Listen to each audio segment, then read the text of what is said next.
वरिष्ठ नागरिक बचत योजना, आज इसी के बारे में हम बात करेंगे। सीनियर सिटीजन सेविंग स्कीम, ये भारतीय गवर्नमेंट सेविंग स्कीम है।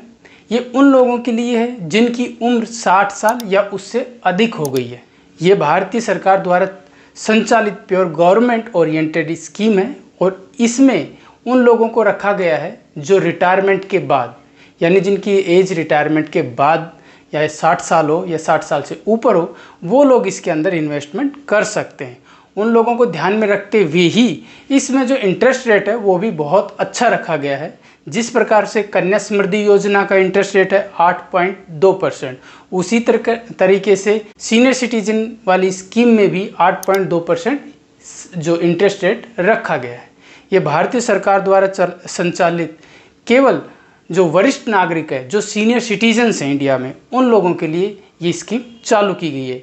किसी भी भारतीय बैंक के द्वारा या किसी भी पोस्ट ऑफिस के द्वारा इस स्कीम को संचालित किया जाता है। आप उसमें जाके इस स्कीम में इन्वेस्टमेंट कर सकते हैं।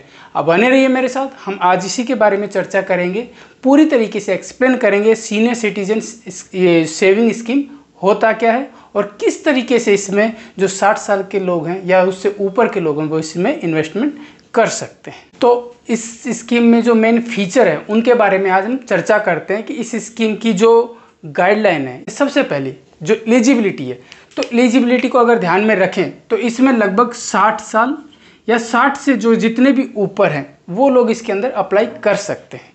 लेकिन इसमें 55 एज में भी अप्लाई किया जा सकता है, लेकिन वो लोग कर सकते हैं जिन्होंने VRS ले रखा है। वो लोग इसके अंदर अप्लाई कर सकते हैं जिन्होंने अपने 55 एज में VRS लिया हो और VRS लेते ही इस स्कीम के अंदर इन्वेस्टमेंट चालू किया हो। लेकिन कंडीशन ये है, उनको भी 1 महीने के अंदर अपना पैसा इसके अंदर इन्वेस्टमेंट करना होगा। यानी इस स्कीम से जुड़ने के लिए उनके पास केवल 1 मंथ है। अगर वो 1 मंथ के अंदर इस स्कीम से जुड़ जाते हैं तो 55 साल की एज में भी इस स्कीम के साथ हम जुड़ सकते हैं।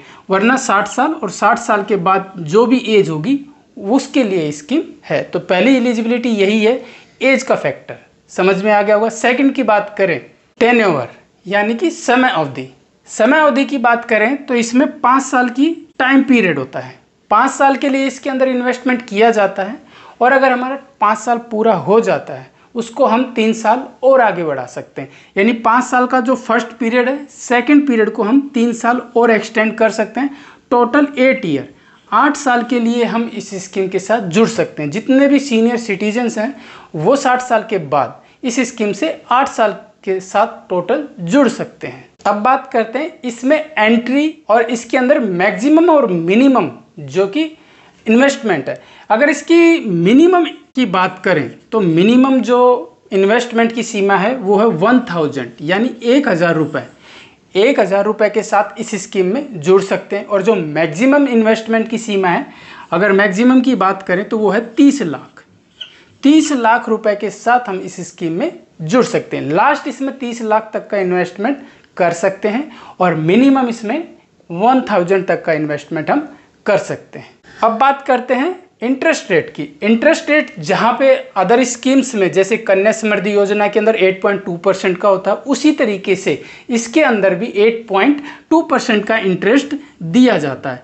यानी ये योजना सीनियर सिटीजन के लिए बहुत ही बेस्ट योजना। अगर कोई इसमें जुड़ सके तो सचमुच ये योजना उसके लिए बहुत ही बड़ा गिफ्ट है। 8.2% के साथ ये आज के टाइम में स्टैंड कर रही है और इसका जो इंटरेस्ट कैलकुलेट है वो तिमाही होता है, यानी कि 3 महीने के अंदर जो इंटरेस्ट होता है वो जाके जुड़ जाता है। फॉर एग्जाम्पल, जैसे कि मान लीजिए कोई 30 जून को अगर इसमें अप्लाई करता है, 30 जून के बाद 30 जुलाई और 30 अगस्त, 30 सितंबर, यानी 30 सितंबर को पहली तिमाही, यानी पहली तिमाही उसकी बनेगी 30 सितंबर को। तो इस तरीके से 3 महीने होते ही उसका इंटरेस्ट रेट काउंट होकर एड ऑन हो जाएगा। इसमें एक बेनिफिट और एड ऑन किया गया है 80C के तहत, यानी धारा सेक्शन 80C के तहत इसके अंदर 150 की यानी 1,50,000 तक का रिबेट भी मिलता है। सबसे अच्छी बात यह है कि 8.2% तो इंटरेस्ट मिलता ही मिलता है, साथ में आप 1.5 लाख तक का इसके अंदर रिबेट भी ले सकते हो। तो ये भी एक इसके अंदर बहुत बड़ी सुविधा, आप इसमें क्लेम कर सकते हो 150 तक का। अब बात करते हैं इसमें कटौती की।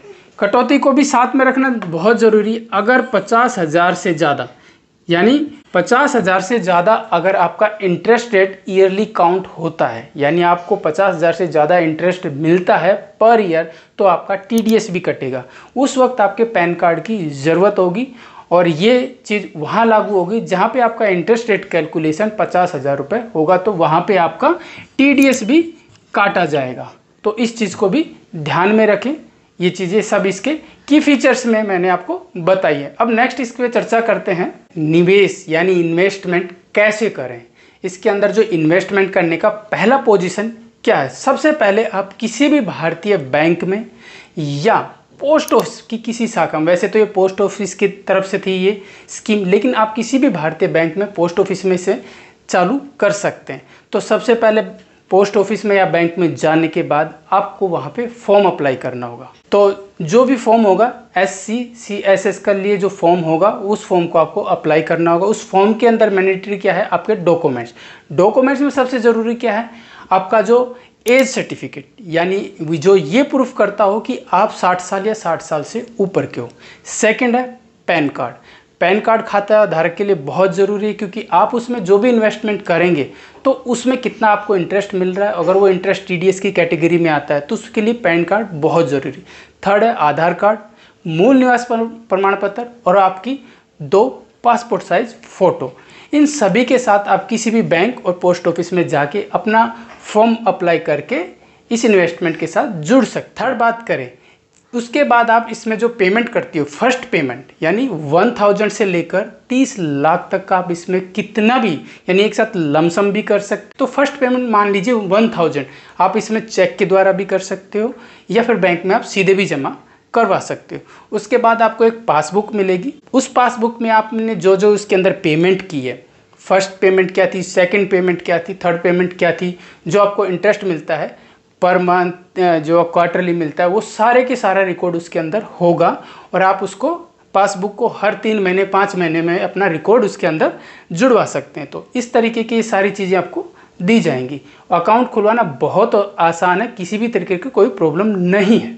सीनियर सिटीजन की इस स्कीम के यही फ़ायदे हैं, जैसे 80C के तहत आपको रिबेट मिल जाता है, गारंटेड रिटर्न होता है, किसी भी तरह का कोई रिस्क नहीं होता, रिस्क फ्री होता है, यानी 0% रिस्क होता है, मार्केट के उतार चढ़ाव का खास फर्क नहीं पड़ता। लेकिन फिर भी अगर इसमें आप इन्वेस्टमेंट करते हो तो जो आपके रिटर्न है वो फिक्स है और रिस्क 0 है।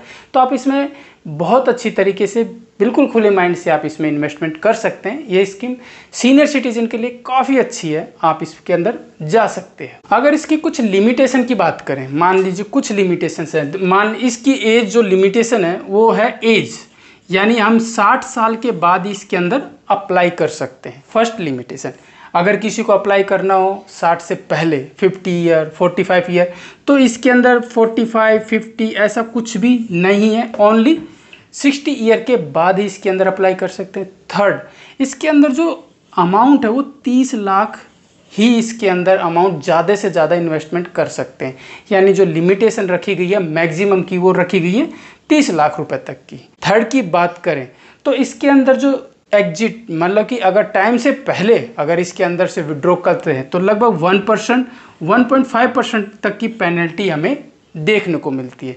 तो ये भी चीज़ इसमें ध्यान रखने की, क्योंकि 5 ईयर इसका जो लॉकिंग पीरियड है, उससे पहले अगर कुछ निकालते हैं तो इसके अंदर 1% या 1.5% भी इसके अंदर पेनल्टी लग सकती है। तो ये कुछ इसकी लिमिटेशंस हैं, जो कि ऐसा कुछ ज़्यादा बड़ी तो लिमिटेशन नहीं है। आप अगर इन्वेस्टमेंट कर रहे हो तो जाहिर सी बात है ये सब गाइड पढ़ के ही करोगे, सोच समझ कर ही करोगे।